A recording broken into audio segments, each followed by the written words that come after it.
चॅनलमध्ये आपलं मनपूर्वक स्वागत। देशातील ताज्या बातम्या, ब्रेकिंग अपडेट आणि महत्त्वाच्या घडामोडी सर्वात आधी जाणून घेण्यासाठी या चॅनलला लाईक करा, शेअर करा आणि सबस्क्राइब करायला। केंद्रीय मानव अधिकार सुरक्षा संघटन दिल्ली अंतर्गत अकोला जिल्हा पदाधिकाऱ्यांचा नियुक्तीपत्र वितरण सोहळा उत्साहात संपन्न। अकोट तालुक्यात दिनांक 21 जून रोजी सकाळी 11:30 वाजता केंद्रीय मानव अधिकार सुरक्षा संघटन दिल्ली राष्ट्रीय अध्यक्ष श्री तेजकरण चव्हाण यांच्या आदेशानुसार महाराष्ट्र राज्य अकोला जिल्हा पदाधिकाऱ्यांचा नियुक्तीपत्र वितरण सोहळा उत्साहात संपन्न झाला। हा कार्यक्रम दर्यापूर रोडवरील मराठा हॉटेल येथे आयोजित करण्यात आला।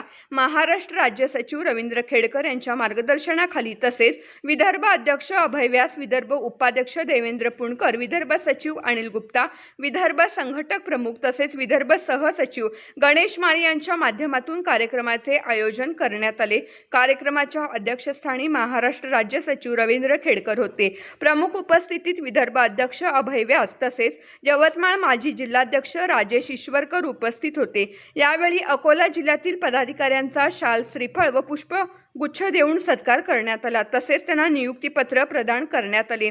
यामध्ये जिल्हाध्यक्ष प्रमोद भाऊ लहाणे, जिल्हा उपाध्यक्ष अशोकराव जायभाये, जिल्हा सचिव बोबडे, जिल्हा संघटक प्रमुख शिवशंकर घाटोळे, जिल्हा सहसचिव गजानन सराहटे, जिल्हा उपकोषाध्यक्ष रामकृष्णराव वाघमारे, बालमंत्री मुकुंद बापू मोरे, दिव्यांग विभाग प्रमुख सुरेश कडू, सदस्य गजानन खंडेरे, नारायण काकड, अनिल खंडारे, गोपाल सोनोने यांना नियुक्तीपत्र प्रदान करण्यात आले। यावेळी दिनकरराव देशमुख, वैभव पुणकर, यश पुणकर, श्रीयश पुणकर तसेच कॅमेरामन रोहन तायलकर यांची उपस्थिती होती। दर्यापूर रोडवरील मराठा हॉटेल येथे पार पडलेल्या या कार्यक्रमात संघटनेच्या कार्याचा आढावा घेण्यात आला तसेच केंद्रीय मानव अधिकार सुरक्षा संघटन दिल्ली व सिटी इंडिया मराठी न्यूज उपसंपादक अकोला जिल्हा प्रतिनिधी देवेंद्र पुणकर सावरा।